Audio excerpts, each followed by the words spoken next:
Oke, selanjutnya kita akan ke sesi 2 nih, dengan materi teknik pitching yang akan disampaikan oleh Pak Ferdian Brilian sebagai alumni STT Telkom juga angkatan 2003 ya, Pak. Dengan pengalaman beliau ini sebagai Director of Commercial and Partnership di PT Motion Labs Digital Indonesia, kemudian seorang founder and CEO Brillium Group, dan Sekjen TDA atau tanda tangan di atas Entrepreneur Community TDA 8.0. Kepada Pak Ferdian, apakah sudah bergabung di sini? Halo, Assalamualaikum Pak.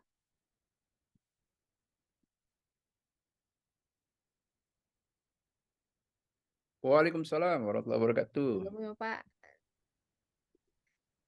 Oke, kepada Pak Ferdian, waktu dan tempat dipersilahkan Pak. Terima kasih. Siapa nih, Teh Ismi ya? Dan teman-teman semua yang ada di sini. Assalamualaikum warahmatullahi wabarakatuh. Waalaikumsalam warahmatullahi wabarakatuh. Apa kabar semuanya? Semoga dalam keadaan sehat, bugar, dan penuh dengan aktivitas yang bermakna di hari Minggu ini. Dan ini adalah salah satu aktivitas yang bermakna menurut saya, begitu. Eh, Khususnya buat saya pribadi, karena diminta untuk sharing kepada teman-teman yang ada di sini dalam konteks bisnis bootcamp. Oke, so 20 orang ya, atau ada berapa bisnis yang ada di sini, bisnis owner atau bisnis bisnis person yang ada di sini, atau company yang ada di sini. Kalau dari yang terdata ada 5 orang Pak. Mungkin ada 5 lebih orang. yang belum terdata ya, tapi yang baru terdata itu ada 5 orang. 5 orang tuh artinya apa? 5 orang. Uh, ya, 5 orang yang sudah merintis bisnisnya Pak.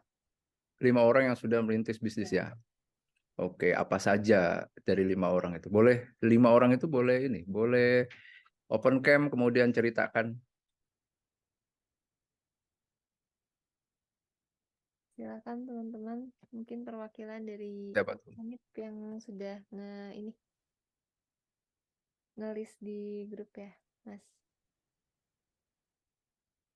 Dan saya mau memastikan memang ada orangnya begitu, ada dan hadir.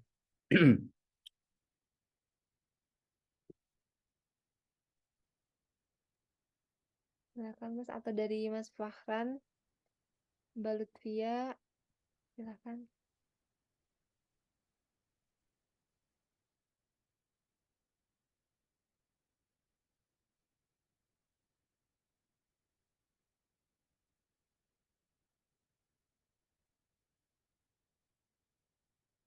Ada? Hadir. Oke, boleh open cam dan eh, apa namanya, menjawab pertanyaannya. Tadi ada 5 orang ya.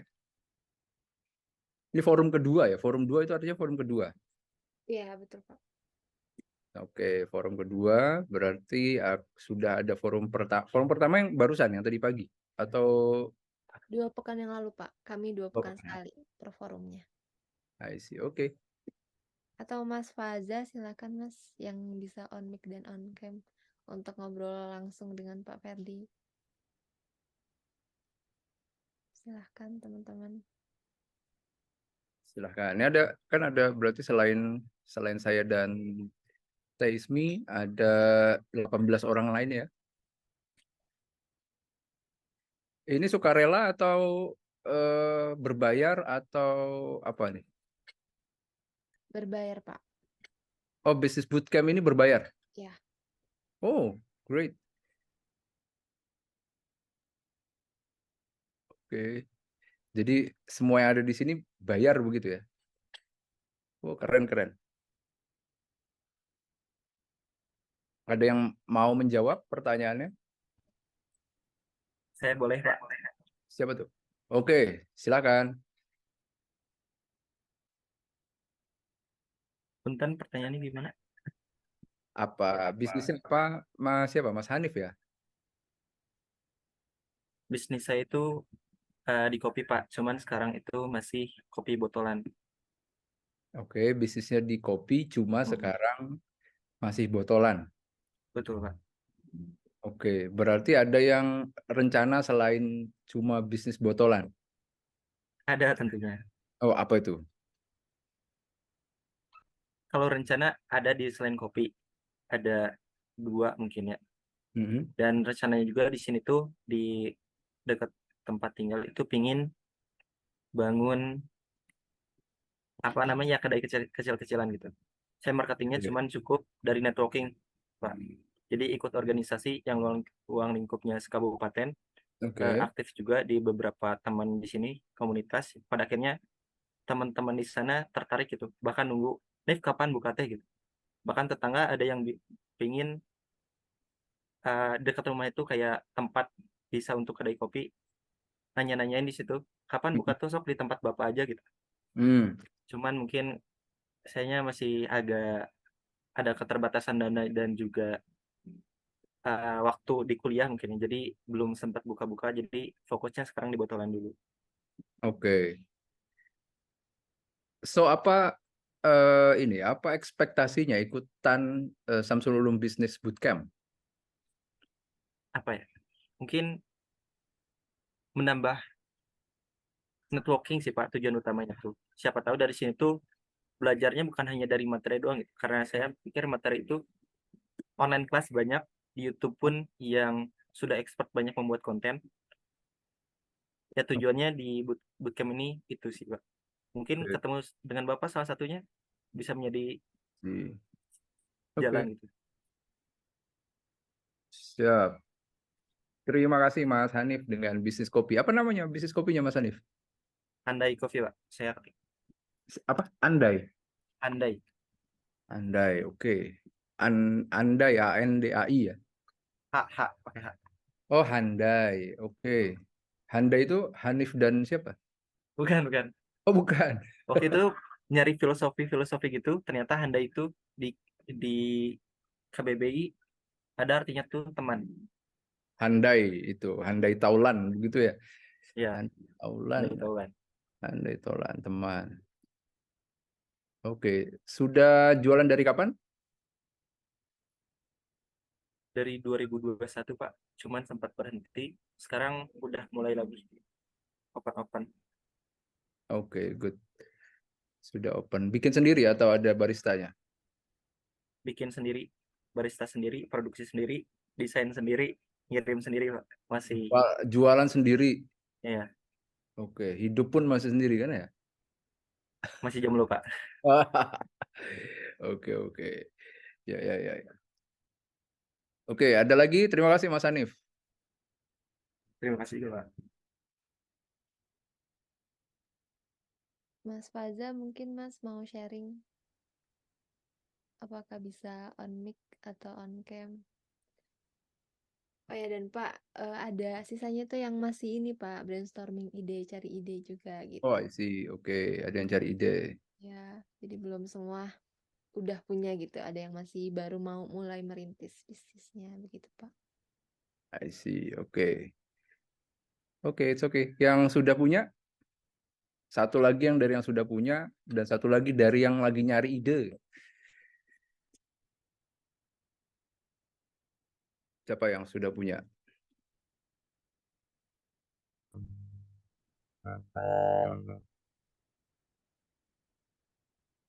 Ada?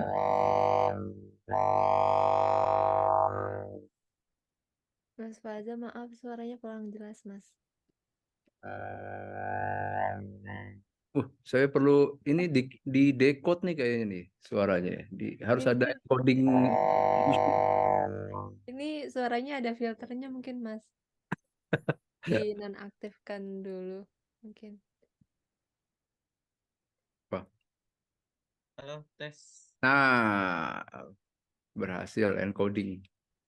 Yes, Mas Faza, silahkan.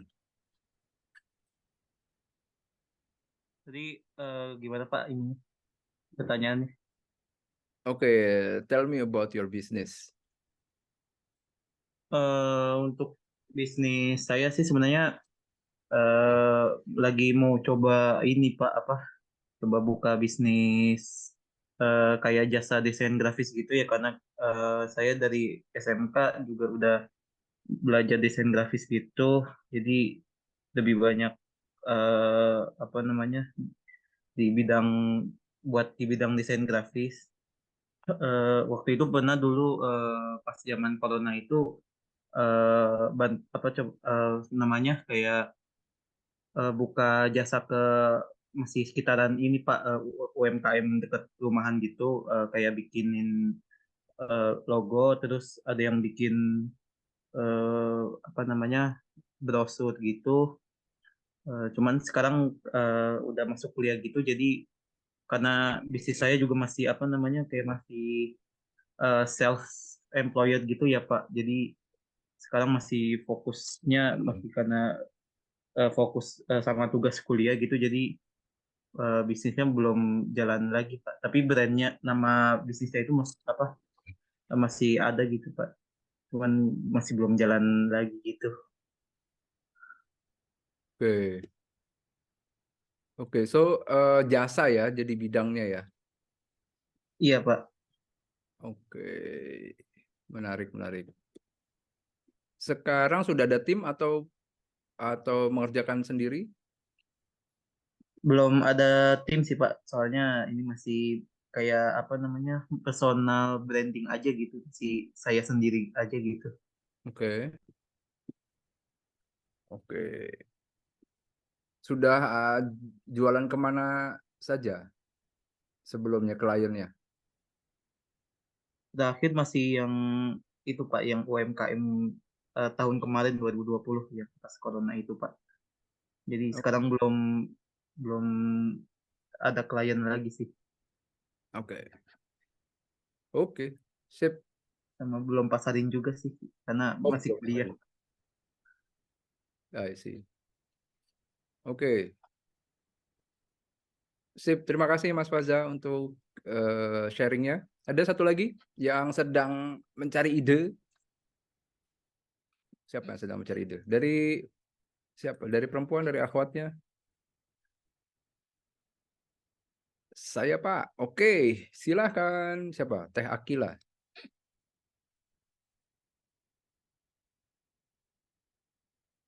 Mana Teh Akila? Silakan.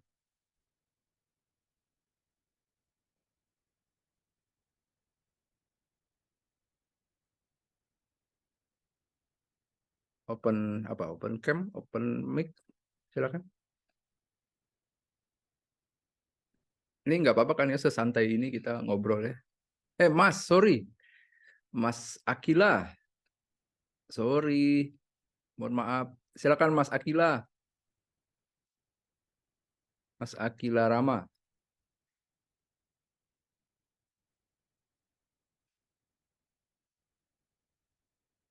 Punten, mic laptopnya kurang bagus. Oke, sehingga sharingnya di mana? Di chat.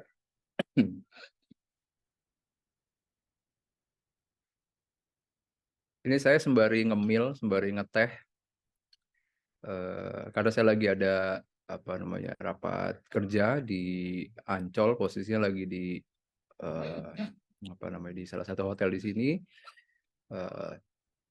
Masih kegiatan begitu. Ini out of meetingnya, kemudian saya sharing di sini.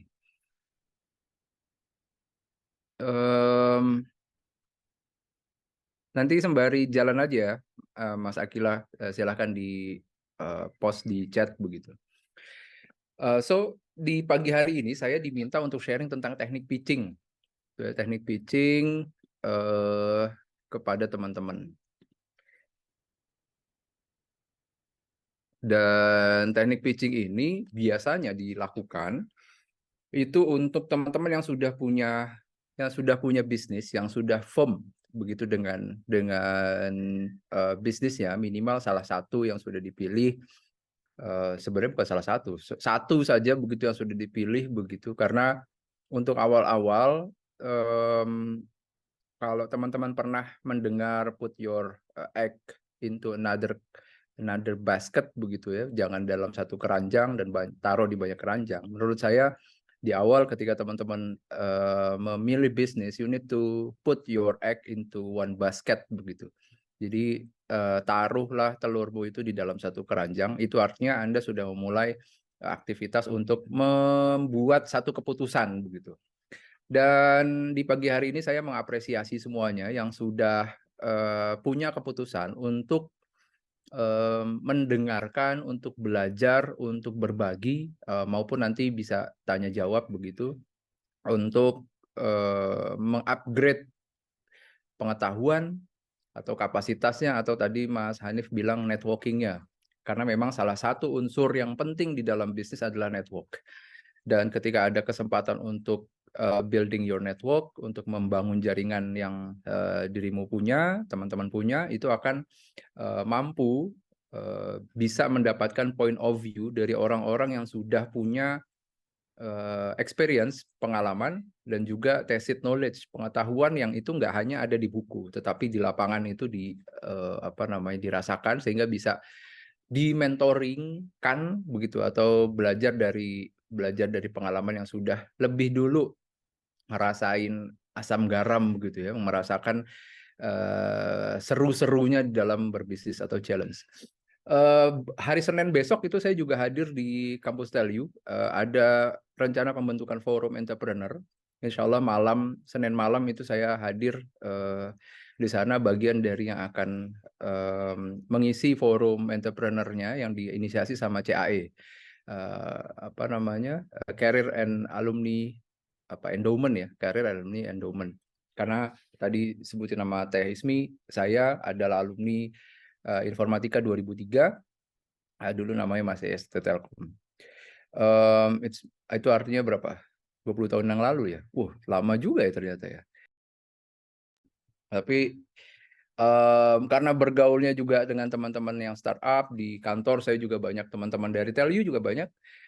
Di PT Motionlab Digital Indonesia, itu adalah software development company, dan saat ini sedang membangun learning management system yang dipakai oleh korporasi dan juga oleh para educators begitu yang ingin membuat sekolah online-nya, kemudian mereka memerlukan learning management system platform dan ekosistemnya. Karena di dalamnya bisa ada sampai dengan payment, kemudian pay later ya, begitu ya. Kalau misalkan ada orang yang pengen ingin belajar sesuatu, kemudian dia perlu ternyata kebutuhan kebutuhan knowledge-nya itu perlu segera, cuman uangnya belum tersedia, nanti bisa kita koneksikan dengan pihak-pihak yang membantu dari sisi finansialnya. Dan terima kasih untuk kesempatannya untuk sharing di sesi kali ini. Saya mau, sebelum masuk ke teknik pitching, ini karena informasi yang saya dapetin ternyata ini ada yang baru memulai dan juga sedang mencari, maka saya lebih akan sharing tentang fundamentalnya ya. Fundamentalnya apa sih sebenarnya yang diperlukan, yang teman-teman perlu ketahui, dan dari pengetahuan itu bisa teman-teman persiapkan gitu ya. Jadi ini yang biasanya itu perlu diketahui oleh teman-teman yang baru memulai bisnis. Untuk memulai suatu bisnis itu sebenarnya yang paling awal yang perlu teman-teman perlu punya startingnya itu adalah mental. Jadi bagaimana mental yang teman-teman punya itu switch dari satu mental, misalkan posisinya sebagai mahasiswa saat ini, kemudian ketika teman-teman berubah menjadi menjadi seorang yang punya label sebagai pengusaha mula atau pengusaha muda, itu perlu switch bagaimana mental mahasiswa itu berubah menjadi mental pengusaha gitu ya. Karena saya pikir ini ada dua perbedaan dari diskusi yang barusan kita obrol gitu ya, Mas Hanif dan Mas Faza. Ini saya izin untuk mengambil sampel, dan siapa tahu ini jadi sesuatu yang bisa ditingkatin terus begitu ya. Yaitu tentang bagaimana ketika kita menyampaikan apa yang menjadi bisnis kita dan apa yang kita rencanakan itu dengan point of view yang lebih meyakinkan. Misalkan Mas Hanif itu cerita tentang kopi begitu.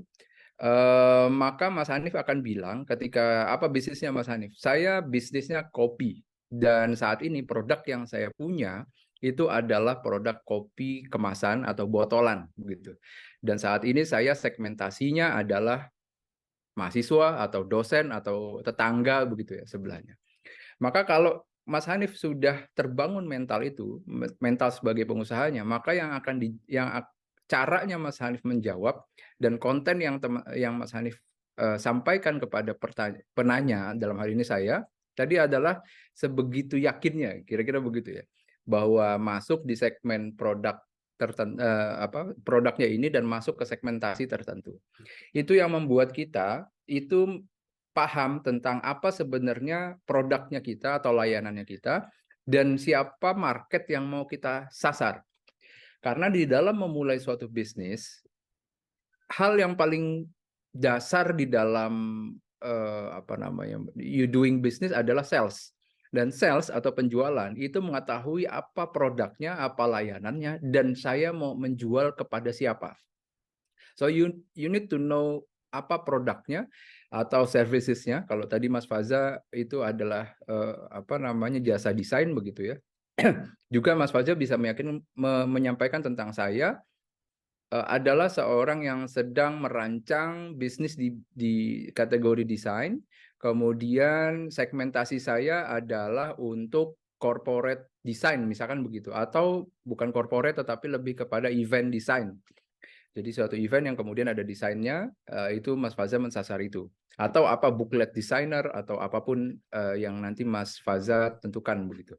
Nah, ketika mengetahui apa produknya, kemudian siapa pasarnya, itu hal yang fundamental, hal yang penting, yang paling dasar yang perlu teman-teman ketahui ketika memulai bisnis. Karena teknik pitching yang rencana materinya itu adalah bagaimana kita merefleksikan, bagaimana kita itu menceritakan apa sebenarnya problem yang kita cari solusinya, dan solusinya adalah produk kita. Solusinya adalah layanan kita. Maka untuk bisa seperti itu kan itu basicnya kita perlu perlu ketahui begitu ya. Ketika berbisnis, let's say misalkan pada saat 2003 saya di kampus itu pernah jualan pulsa handphone. 2003 pulsa handphone itu tidak sebanyak sekarang yang jualan, tapi kebutuhan handphone itu juga mulai menanjak naik begitu. Jadi 2003 itu kebutuhan SMS karena belum ada WA, sehingga orang itu cari pulsa untuk SMS-an ya, bukan cari pulsa untuk pakai kuota begitu. Jadi saya pernah jualan itu, lalu saya pernah jualan makanan namanya Ken Chicken waktu itu. Jadi kalau sekarang kalau nggak salah masih ada itu ya, Baghdad ya, tahu nggak Baghdad? Ayam goreng begitu. Ada yang masih tahu? Ada yang tahu? Tahu Pak, saya tahu. Dan masih ada Baghdadnya ya? Masih ada Pak. Nah, that's it. Waktu itu saya ingin nemenin Baghdad yang itu kan keren banget ya, dari tahun 2003 sampai sekarang, dan itu bukan hanya dari 2003, kayaknya dari tahun 2000-an begitu dia udah ada, dan itu bisnisnya berapa? 20 tahun tambah 23 tahun. Itu 23 tahun bisnisnya masih ada. Itu kan long lasting business begitu. Dan dia survive meski model bisnisnya dia hanya di satu tempat, yaitu Baghdad di Sukabirus. Betul ya, Sukabirus ya? Betul Pak. Dan Belokan. itu yang itu long lasting begitu. Dan mungkin ada lagi kalau sekarang pindah di kantin ya, namanya kantin Bu D, dia jualan pecel, kemudian telur ati, telur tahu begitu. Dan itu juga sudah sangat lama, dan saya nggak tahu apakah teman-teman ketahui atau enggak, tapi pernah saya datang ke kantin itu melihat masih ada. Dan mereka tahu apa produknya dan mereka mensasar siapa marketnya begitu. Maka ketika sudah mengetahui produknya apa, layanannya apa, mereka mensasar marketnya. Dan ketika jualan, ketemu antara produk, layanan, dan market, mereka akan mendesain harganya sesuai dengan marketnya. Kalau misalnya Baghdad berapa sekarang ya, nasi sama ayam? Ada yang baru beli atau terakhir beli? Berapa? 15.000? 12.000? 12.000 itu udah nasi sama ayam.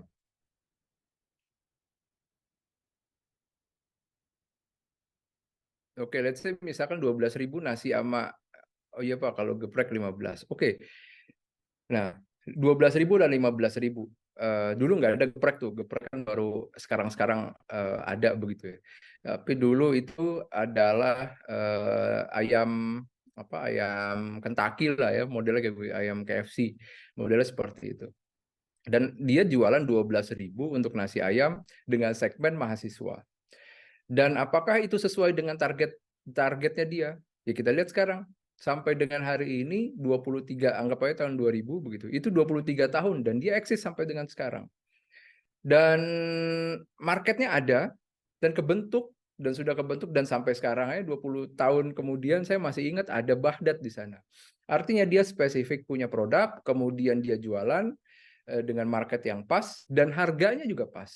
Maka ketika kita mengetahui mengetahui antara produk layanan yang kita punya dan market itu sesuai, dia akan membentuk harganya. Seandainya produknya dia dijual dengan harga 25.000 nasi ayam nasi ayam geprek lah misalkan. Apakah sesuai dengan marketnya? Saya belum tahu. Apakah cocok Baghdad itu untuk market mahasiswa dengan harga 25.000. Tapi kalau teman-teman ke resto, datang ke kafe, kemudian ada nasi ayam kafe yang yang terlihat proper begitu, ada AC-nya, kemudian secara interiornya bagus. Apakah ada harga yang nasi ayam 12.000? Saya pikir nggak ada, khususnya di Bandung, begitu ya. Karena apa? Karena dia akan mensasar segmentasi yang berbeda dan pada akhirnya mereka akan menyesuaikan dengan segmentasi marketnya. Minimal mungkin 25.000 sampai dengan 30.000 tuh kalau nasi ayam. Karena basket size-nya untuk nasi ayam itu adalah 30.000.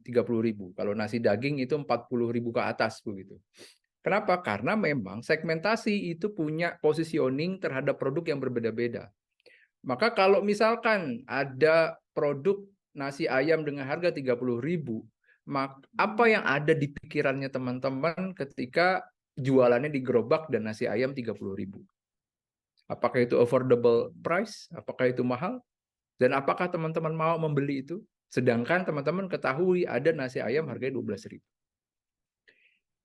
Juga sebaliknya, ketika ada di suatu kafe, suatu resto, kemudian ada nasi ayam dan harganya 12.000, apakah muncul pertanyaan? Ini ayamnya benar nih, ayam yang bagus. Ini benar nih, ayamnya bukan ayam tiren. Ini benar nih. Wah, banyak pertanyaannya. Kenapa? Karena di resto tersebut, di kafe tersebut, dengan segmentasi tersebut, itu akan punya pola pikir yang berbeda.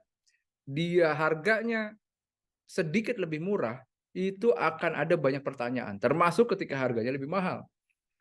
Di segmen yang berbeda pula, itu juga akan ada pertanyaan dan bisa jadi nggak dapat marketnya. Maka ketika kita memulai suatu bisnis, itu akan melihat sebenarnya berapa market membentuk pasarnya. Kalau sudah kebentuk tuh ya, berapa market membentuk harganya ketika itu sudah kebentuk. Saya kecil-kecilan survei, tanya ke mahasiswa berapa sih sekali makan yang biasa teman-teman average-nya, rata-ratanya. Oh, sekali makan yang umum sekitar 15.000. 15 sampai 17.000 udah termasuk minum, misalkan seperti itu. Maka itu udah kebentuk. Kalau teman-teman mau masuk F&B, mau masuk food and beverage di market mahasiswa, gimana caranya teman-teman jualan harganya segitu? Kenapa? Karena memang harganya kebentuknya segitu untuk market mahasiswa. Kalau untuk market kantoran, nasi ayam itu 25.000. Plus ya, tambahin tempe, tambahin apa begitu yang kelihatan supaya compact di harga 25.000. Tapi buat mahasiswa bisa jadi di 15.000 average-nya. Kenapa? Karena memang market udah market dan produk udah ketemu price yang sesuai dengan yang ada di sana. Dan kalau teman-teman melihat bahwa teman-teman rencananya mau mensasar marketnya adalah market kampus Telkom, maka ya itu perlu disadari berapa sizingnya, berapa besar marketnya. Anggap aja misalkan satu angkatan masuk 8.000 mahasiswa kali 4 angkatan. 8.000 kali 4 angkatan 32.000. Nah, 32.000 mahasiswa itulah yang menjadi market size-nya teman-teman kalau mau sasar di sana. Gitu ya. Kalau mau sasar di sana, kemudian berapa yang makan siang, mungkin persentasenya dari 32.000 sama dengan 100%, mungkin yang makan siang 50%-nya, karena kalau yang 50% sisanya adalah menggabungkan adalah makan pagi, siang, sore, malam begitu. Jadi makannya itu jam 3 sore gitu. Misalkan begitu. Tapi ada yang mau makan siang saja juga ada, makan malam aja ada, maka 15.000 gitu. Jadi makan siang sama makan malam. Dan bisa jadi kalau makan malam itu lebih mahal, lebih murah biasanya. Mana di antara makan pagi, siang, malam yang lebih murah dan yang lebih mahal? Kalau jajan paling sering keluar uangnya itu kapan? Pagi, siang, malam?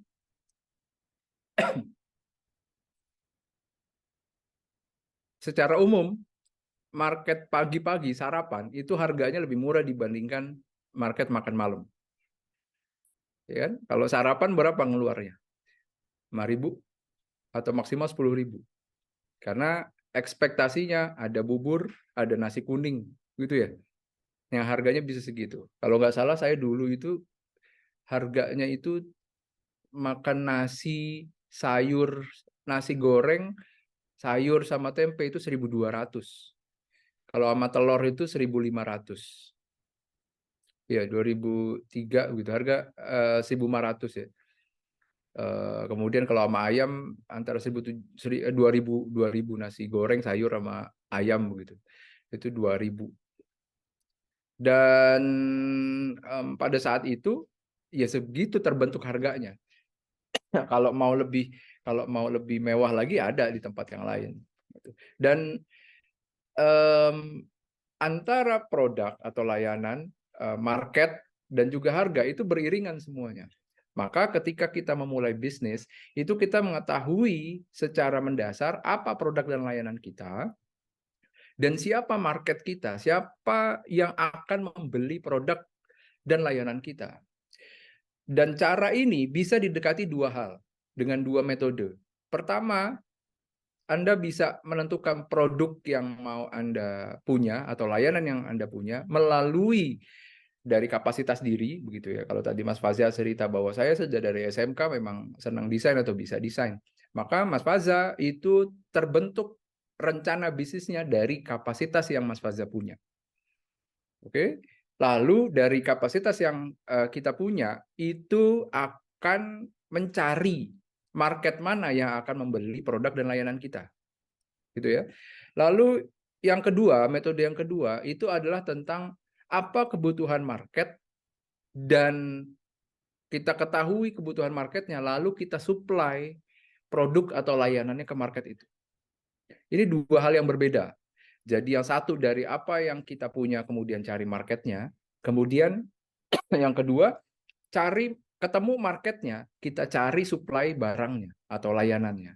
Nah, pendekatan ini itu bisa dilakukan seperti ayam telur. Mana yang duluan itu enggak. Itu tergantung rezekinya teman-teman begitu ya. Apakah punya dari kapasitas dulu kemudian cari marketnya, atau melihat market terlebih dahulu kemudian supply produk atau layanannya.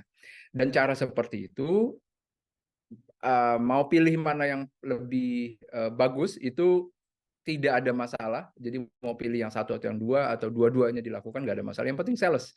Yang penting ada penjualannya begitu. Yang penting mampu barang itu di-buy-in oleh market.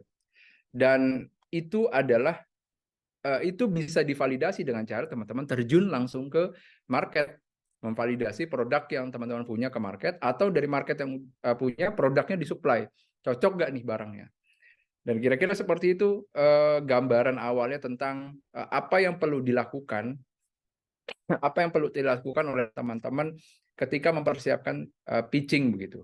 Yang pertama adalah mempersiapkan produk dan layanannya, kemudian marketnya supaya bisa calon audiensnya ketika pitching itu kan biasa ada pendengarnya.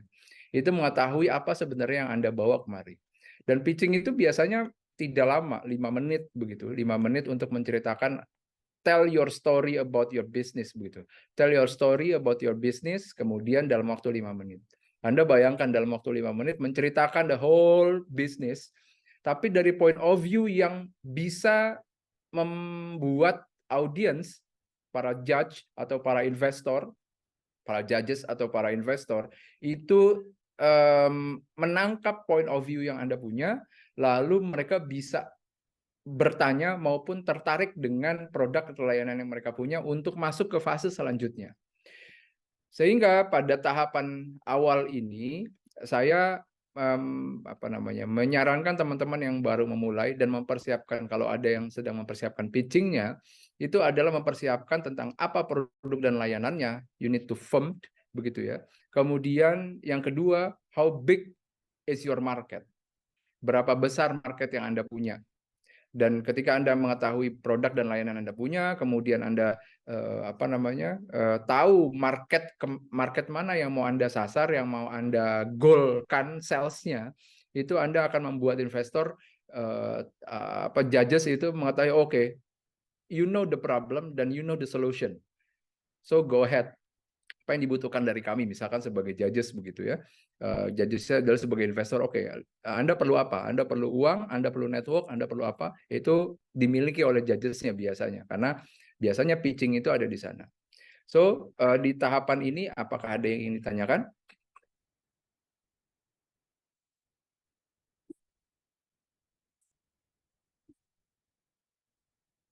Sampai dengan materi ini apakah ada yang ditanyakan?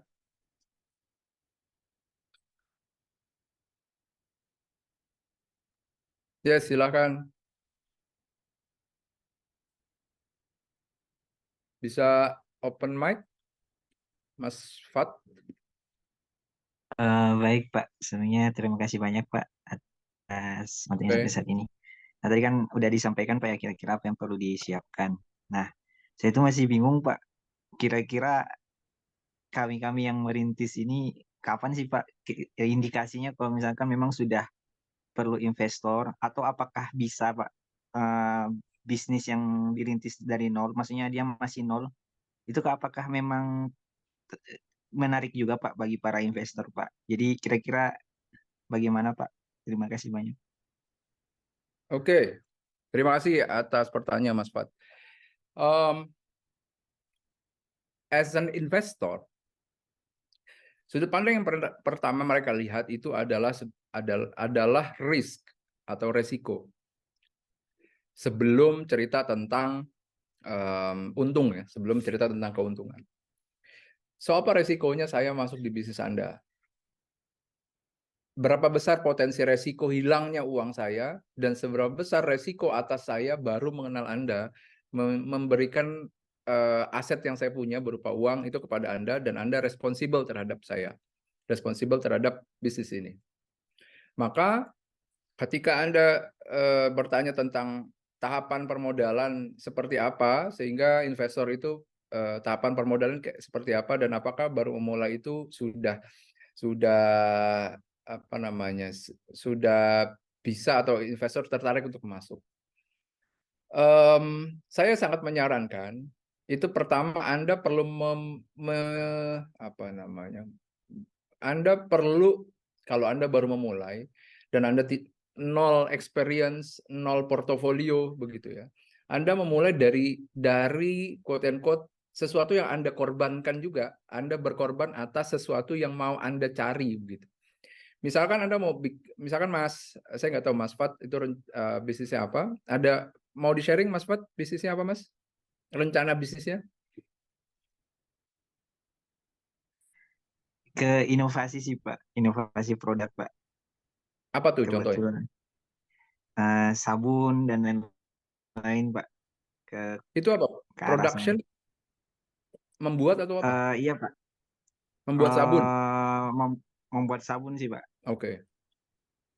Membuat sabun itu apakah membuat sabun baru atau kategori bisnisnya sudah ada atau gimana di market?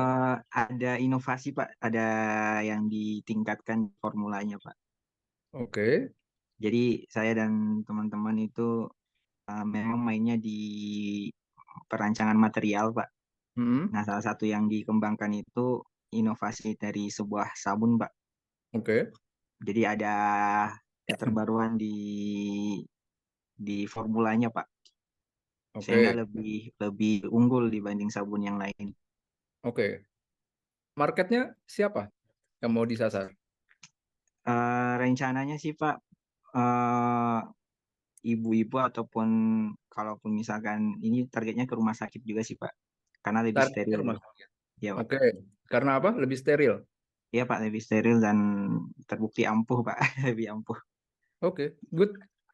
Kalau memang begitu Anda marketnya udah Anda lihat potensi marketnya, maka Anda perlu ketahui di market itu produk yang sejenis itu apa mereknya. Sehingga Anda bisa masuk ke kategori sabun steril misalkan ya. Ada nggak di market produk yang kategori industrinya itu adalah sabun steril. Sabun khusus rumah sakit begitu. Kalau misalkan ada, itu lebih bagus menurut saya. Kenapa? Untuk yang baru memulai, jangan bikin kategori yang baru. Misalkan, maksud saya kategori baru di bisnis itu kayak itu, misalkan kategori sabun gitu ya tadi ya. Sabun dengan kemampuan daya tahan 1 tahun, mandi 1 kali, 1 tahun kemudian baru perlu mandi lagi gitu ya, karena Anda menjamin 1 tahun itu steril. Nah, ada nggak tuh di market produk yang bisa seperti itu? Kalau belum ada, jangan masuk seperti itu dulu, jangan masuk di situ dulu. Kenapa? Karena baru memulai. Dan kalau baru memulai, bisa bisa ikutin ombak yang ada dan Anda masuk di kategori itu, kategori yang mirip-mirip, tapi Anda kasih sesuatu yang bisa point of view-nya berbeda. Misalnya ada secara umum kategori sabun sabun steril tadi itu umumnya adalah pakainya adalah mint begitu ya. Kemudian Anda mensasar perbedaan antara produk yang ada di market dengan yang Anda misalkan pakai eukaliptus, misalkan begitu ya. Jadi apa bedanya sabun yang di market dengan Anda? Kami berinovasi bahwa eukaliptus itu mampu membunuh kuman lebih banyak dibandingkan yang lain, misalkan begitu. Jadi Anda membuat satu kategori yang sudah ada, tetapi inovasinya ada di sana. Itu satu terhadap produk. Yang kedua, apakah ada yang mau membiayai Anda? Saran saya yang pertama, Anda juga punya kontribusi di sana. Anda Anda mau berkorban untuk produk atau layanan yang Anda mau create begitu kepada market. Kenapa? Investor itu akan lihat Anda sudah ngapain di produk Anda. Anda sudah ngapain di produk dan layanan Anda. Apa pengorbanan Anda yang sudah Anda lakukan untuk produk dan layanan Anda.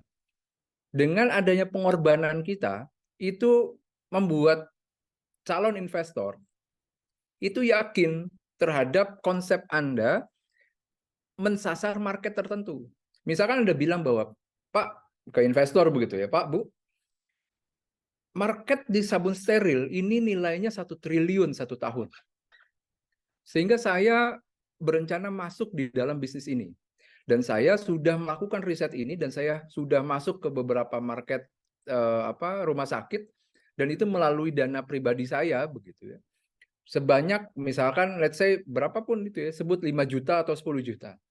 Mulai dari create produk sampai dengan ke market sampai dengan izin, karena sabun steril itu kan berarti mesti ada izin legalnya tuh. Izin legal dari BPOM misalkan atau dari PIRT begitu ya. Dan dari Dinas Kesehatan misalkan begitu. Semua izin legal itu sudah saya urus dan itu semuanya investasi dari saya.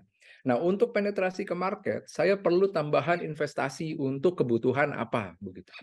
Nah, Anda menyampaikan seperti itu akan membuat investor itu semakin yakin tentang bahwa Anda serius di dalam bisnis ini.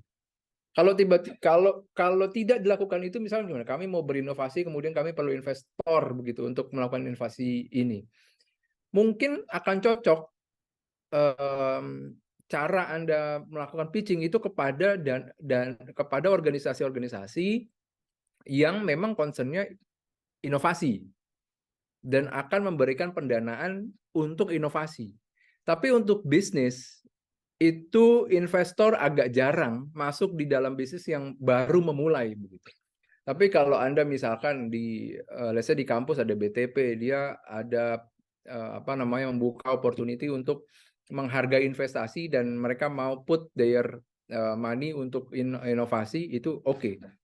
Kenapa? Karena uang yang ditaruh itu untuk membuat sesuatu akan panjang prosesnya untuk menghasilkan sesuatu gitu. Bayang nggak? Untuk bikin produk ini kan ada potensi gagal dan berhasil. Produknya gagal atau produknya berhasil kan ada potensi begitu. Siapa yang mau nanggung? Investor mana yang mau nanggung itu? Apakah ada investor yang begitu? Saya pikir ada. Yang investornya berupa lembaga, ya lembaga bentuk yayasan atau bentuk pemerintah itu juga mungkin sepertinya ada begitu. Yang memang mau naruh uangnya, yang akan mengencourage calon-calon entrepreneur itu untuk berinovasi, membuat suatu produk tertentu, kemudian berinovasi terhadap produk tertentu, kemudian siap ke market. Yang perlu teman-teman ketahui, bisnis itu bukan hanya tentang membuat sesuatu. Yang perlu teman-teman ketahui, bisnis itu adalah tentang menjual sesuatu dan laku di pasar. Jadi membuat sesuatu, kemudian berinovasi atas sesuatu, itu another thing dengan menjual sesuatu. Maka ketika teman-teman berpikir bisnis itu hanya tentang membuat sesuatu, punya sesuatu, itu satu hal. Hal yang lain adalah how you penetrate the market dan how you sell your product or your service to the market. Itu hal yang lain dan itu perlu concern yang serius sekali begitu. Sebagaimana teman-teman concern dengan how to you create your product atau your services dan kemudian go to market begitu. Itu dua hal yang berbeda yang perlu put your energy, your focus untuk dua hal itu. Maka ketika ada mencari calon investor yang bidangnya adalah inovasi, create product, carilah yang cocok untuk di sini. Lalu untuk penetrating market itu juga bisa jadi berbeda pula begitu. Dan biasanya kalau investornya sifatnya perorangan, itu yang cocok dengan yang penetrate untuk create product itu adalah investor keluarga. Orang tua, kakak, om. Kira-kira begitu. Jadi orang dekat begitu yang kenal dengan kita, yang trust dengan kita. Jadi apakah ada investor? Ada. Yaitu orang-orang yang dekat dengan kita, yang ya udahlah kalau misalkan uangnya hilang ya buat anak sendiri, kira-kira begitu, ya buat ponakan sendiri, ya buat adik sendiri, atau siapapun yang posisinya seperti sudah kenal kita lama begitu. Gitu, Mas Fat.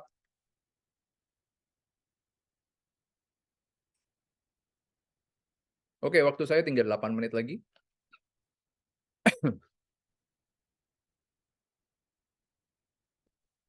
Silahkan kalau ada yang mau bertanya lagi sampai di sini.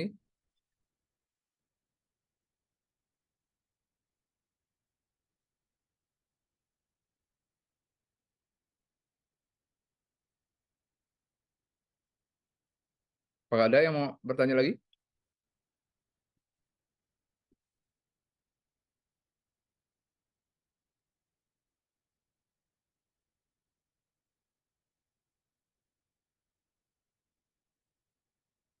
So are you, all of you, ready to pitching with your investor?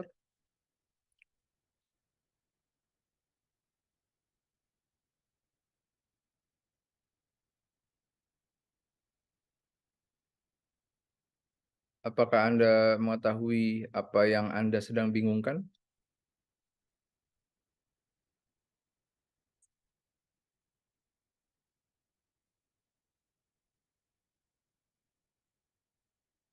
Mumpung masih mahasiswa, baru starting your business begitu. apa namanya, silahkan banyak berinovasi, kemudian jualan ke market begitu, dan perlu knowledge tentang produk dan market yang Anda akan sasar. Karena dengan kemampuan seperti itu membuat Anda akan terbangun mentalnya begitu ya. Terbangun mentalnya.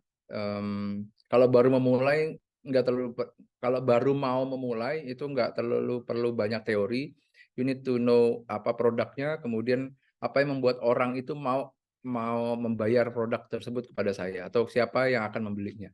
Kalau pembelinya adalah orang tua sendiri itu juga nggak apa-apa begitu. Supaya misalkan, weh saya dapat sales pertama saya begitu, oke. Dan itu adalah orang tua saya, it's okay, no problem dengan itu, karena memang awal-awal saya termasuk yang awal-awal investornya adalah orang tua. Jadi saya convince my parents bahwa saya akan melakukan ini, apa namanya, dan alhamdulillah diterima. Kemudian they put their money into me dan gagal. Dan gagal, kemudian saya berutang kepada orang tua, kemudian sembari jalan saya menawarkan kepada teman-teman saya, dan mereka taruh angkanya juga lumayan, sampai akhirnya gagal lagi, dan saya punya utang tahun 2000. Tadi saya masuk 2003 ya, 2005 itu saya punya utang almost 150 juta begitu. 2005 gagal itu karena ditipu begitu. Jadi saya itu posisinya sebagai pengatur keuangan. Jadi saya punya kawan yang operation, saya punya kawan yang dia ngerjain bisnisnya, saya punya kawan yang punya banyak duit, kira-kira begitu. Jadi saya penghubung antara yang punya banyak duit dengan yang ngerjain bisnis. Nah, saya konektornya. Saya dapat sekian persennya, kira-kira begitu. Dan ternyata yang punya banyak, yang ngerjainnya ini kabur. Failed their business, kemudian kabur. Nah, saya yang akhirnya bertanggung jawab kepada investor. Saya perlu waktu recovery sekitar 1 tahun untuk bisa mengembalikan investasinya mereka, pinjamannya mereka sebenarnya. Karena saya waktu itu meminjam, kemudian ada cost of money-nya. Atas itu ya saya datengin para investornya, saya sampaikan situasinya begini, ya habis itu dimarah-marahi dulu, ya namanya gagal dan namanya kesal begitu, ya terima saja. Gitu, yang penting nggak kabur ya. Begitu Mbak Teh Ismi. Ya, Pak. Mungkin teman-teman ada yang mau bertanya, silahkan raise hand atau di kolom chat ya. Sambil menunggu, Pak, nih saya ada pertanyaan, Pak. Sebenarnya Ya, ini sendiri sih, kayak kemarin sempat ngerasa pengen ngebangun produk, Pak. Produk itu tuh aplikasi mirip Teman Bis, tapi ini untuk angkot. Nah, idenya udah ada, terus targetnya udah ada, tapi kadang saya tuh punya kendala di tim. Gimana cara ngebangun tim biar kita satu tujuan gitu, sampai bareng-bareng gitu lah, susah seneng bareng, ngadepin semuanya bareng. Tapi ya balik lagi sih, kendalanya tuh di timnya itu tuh kurang gitu, Pak. Kayak ada yang entah ngilang atau enggak ya susah dihubungi gitu. Jadi nggak sesuai sama tujuan awal. Nah, gimana sih Pak menurut Bapak caranya agar balance gitu antara ide tuh udah ada tapi malah kendalanya tuh di tim gitu. Strateginya kita udah tahu nih mau kemana arahnya tapi balik lagi malah jadi egois masing-masing gitu Pak. Menurut Bapak bagaimana solusinya dan seharusnya tuh bagaimana gitu Pak. Terima kasih.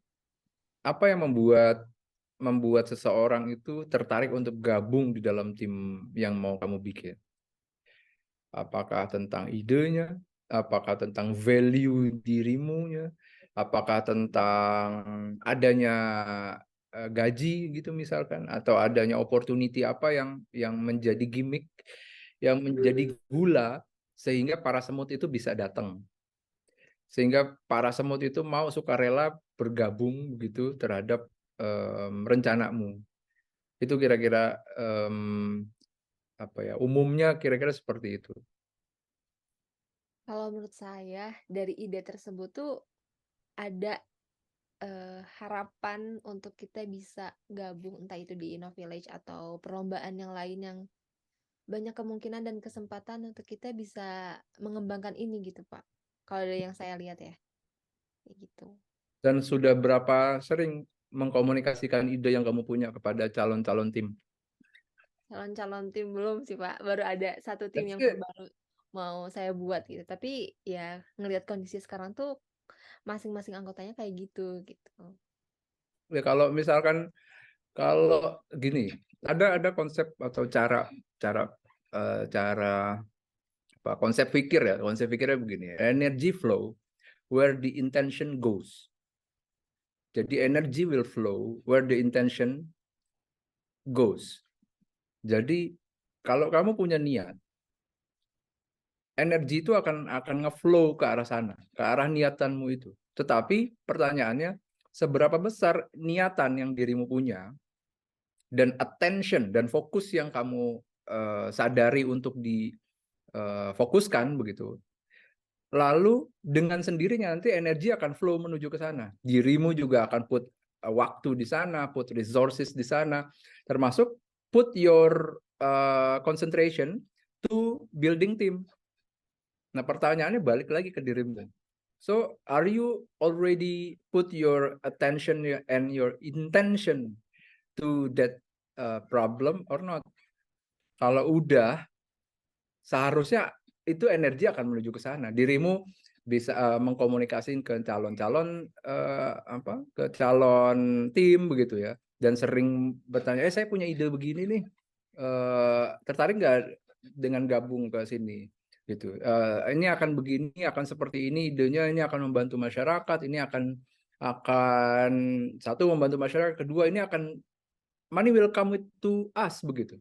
Uang akan datang kepada kita karena kita jualan ke sini. Lu mau nggak dapat duit dari sini kan arahnya begitu.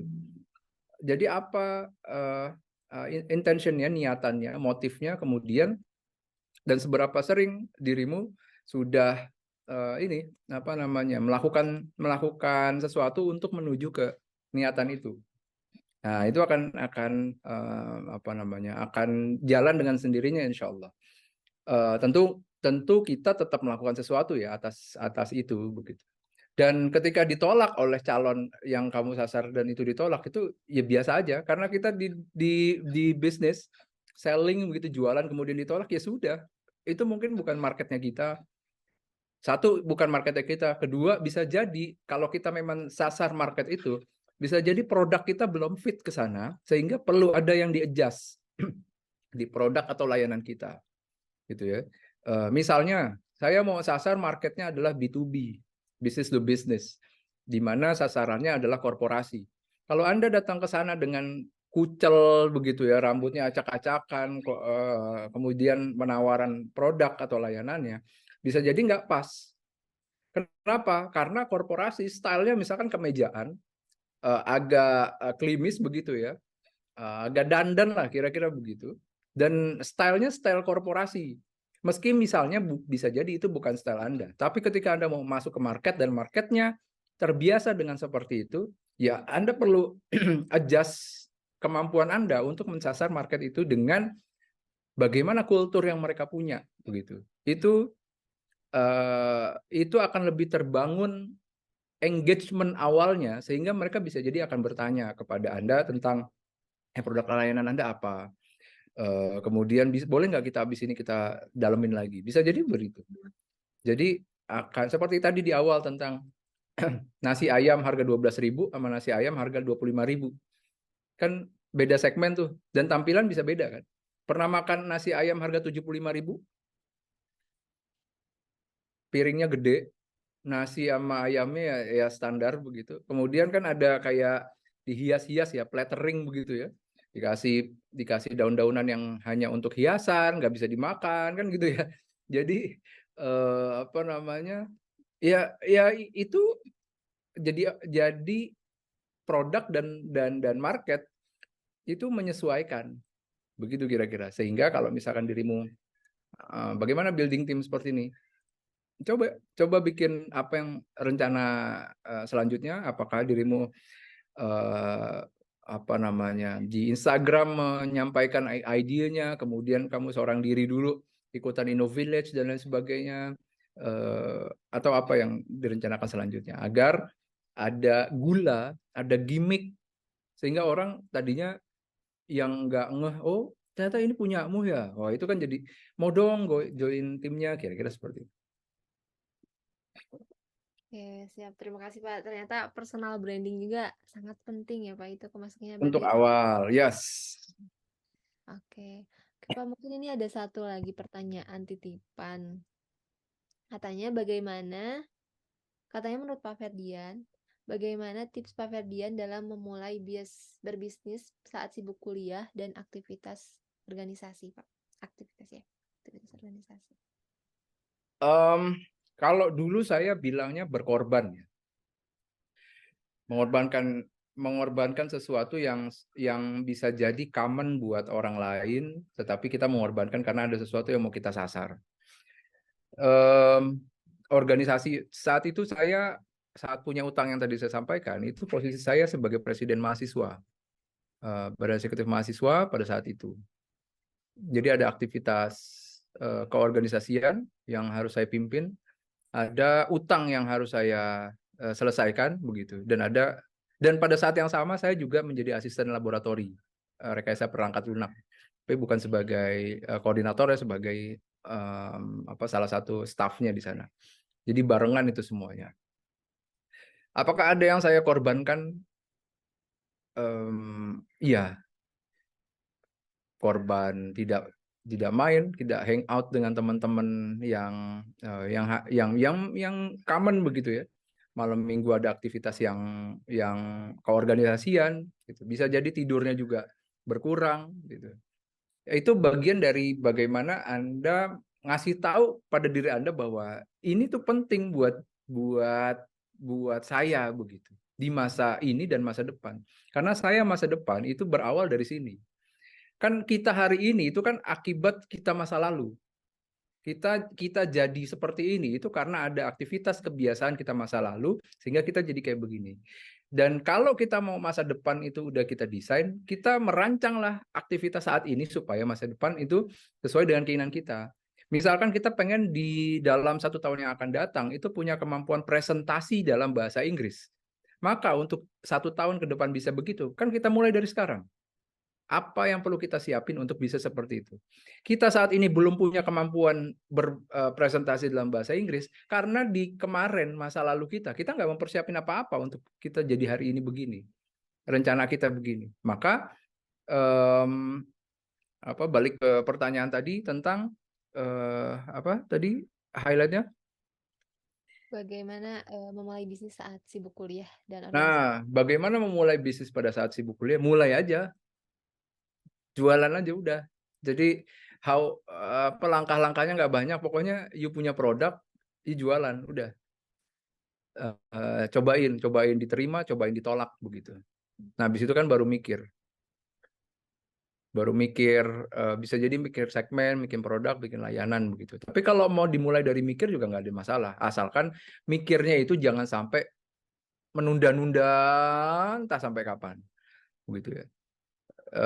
Saya pernah jualan di Biskota ya.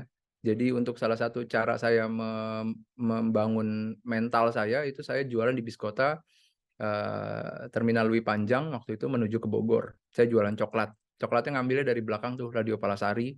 Itu kan ada koperasi coklat gitu. Saya ngambil di situ kemudian saya jualan di Biskota. Kalau teman-teman pernah dengar meme begitu, kuah tahu kalau di bus kota begitu. Saya jualan coklat gitu. Itu waktu itu sasaran saya adalah saya perlu duit. Mungkin teman-teman juga perlu mencari anchor-nya. Apa hal yang membuat teman-teman terdesak melakukan hal itu? Apa yang membuat teman-teman itu kepepet melakukan hal itu? Mungkin ya perlu supaya kita terasa terpecut untuk melakukan itu gitu ya. Jadi apakah itu sesuatu yang push factor, nggak punya duit, perlu makan, itu kan push factor tuh. Atau ada sesuatu yang pull factor, ada yang menarik. Saya pengen punya uang senilai sekian, saya pengen punya barang ini, saya ingin membahagiakan orang tua. Itu kan ada sesuatu yang ingin kita raih. Tapi juga bisa jadi motivasinya muncul dari push factor, keterdesakan, kepepet, dan lain sebagainya. Nah, coba cari itu.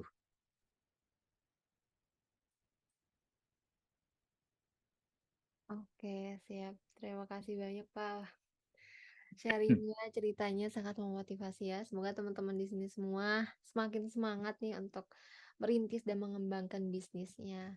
Apakah ada yang mau bertanya lagi, teman-teman? Silakan raise hand atau di kolom chat ya. Oke. Sepertinya perlu dicukupkan karena saya perlu perlu closing di rakernya. Oh, baik-baik, Pak. Hmm.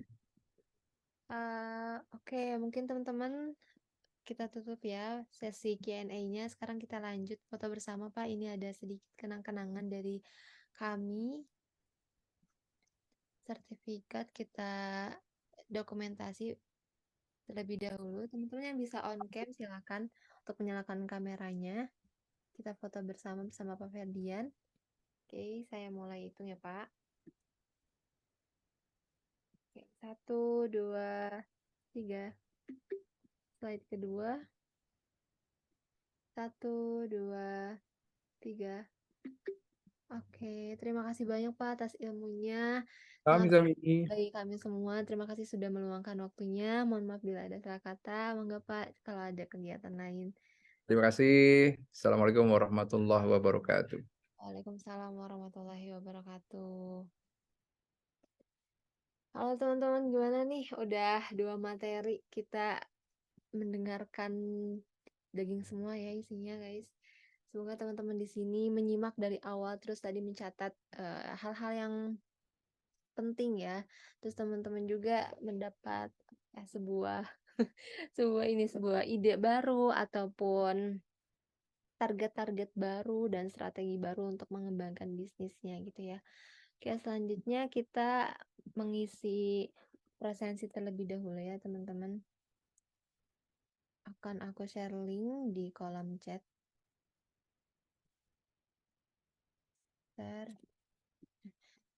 Silakan teman-teman isi sampai aku kasih waktu 2 menit ya. Sampai 11.23. Oke, aku sudah share di kolom chat. Silakan teman-teman isi sampai 11.23 ya.